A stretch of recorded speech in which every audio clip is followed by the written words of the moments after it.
কৈলাসহরে অনুষ্ঠিত হলো বাৎসরিক অঙ্কন প্রতিযোগিতা। অংশ নিল দেড়শোরও বেশি শিক্ষার্থী। সুর ভারতীয় কলাকেন্দ্রের তত্ত্বাবধানে এবং কৈলাসহর নিউ ক্যানভাস আর্ট স্কুলের উদ্যোগে আজ রবিবার পিএমসি আর.কে হাই স্কুল প্রাঙ্গণে অনুষ্ঠিত হলো বাৎসরিক অঙ্কন প্রতিযোগিতা। সকাল 11টা থেকে শুরু হওয়া এই প্রতিযোগিতায় নার্সারি থেকে কলেজ স্তর পর্যন্ত প্রায় দেড়শোরও বেশি ছাত্রছাত্রী অংশগ্রহণ করে নিজেদের সৃজনশীলতার পরিচয় দেয়। নিউ ক্যানভাস আর্ট স্কুলের প্রিন্সিপাল সন্দীপ দে জানান, প্রতি বছরের মতো এবারও এই পরীক্ষার আয়োজন করা হয়েছিল।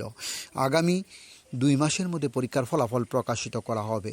প্রতিযোগিতাকে ঘিরে শিক্ষার্থী ও অভিভাবকদের মধ্যে ছিল ব্যাপক উৎসাহ উদ্দীপনা। আয়োজকদের মতে এই ধরনের উদ্যোগ শিশু কিশোরদের সৃজনশীলতা প্রতিভা বিকাশে গুরুত্বপূর্ণ ভূমিকা পালন করে। Report Khowai Times Bangla. New canvas art স্কুলের প্রিন্সিপাল বলছি।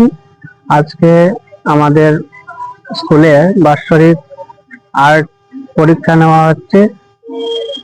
R K school, Kailashahar R K school, এই পরীক্ষা অনুষ্ঠানটা অনুষ্ঠিত করা হয়েছে। এখানে নার্সারি থেকে কলেজ পর্যন্ত বাচ্চারা পরীক্ষা আজকে অংশগ্রহণ করেছে। প্রায় 150-200 জনের মতন এই পরীক্ষায় অংশগ্রহণ করেছে। কোন কোন বয়সে রয়েছে?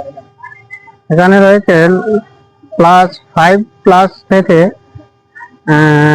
25 ইয়ার পর্যন্ত বয়সের বাচ্চারা রয়েছে। এখানে সারা বছরই ভালো প্রশিক্ষণ নেওয়া হয় এবং ইয়ারলি একটা পরীক্ষা নেওয়া হয়। এই পরীক্ষাটা আজকে রবিবার 2 তারিখে অনুষ্ঠিত হচ্ছে আর.কে ইনস্টিটিউটে। এটা 2 মাস পরে বের হবে।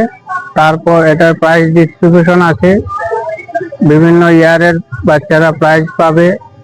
এই একটা অনুষ্ঠান হবে, এই অনুষ্ঠানেও আপনাদের তুলে ধরা হবে।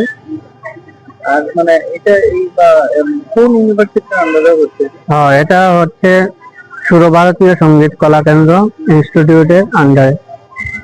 আপনার নাম? আমার নাম সন্দীপ দে।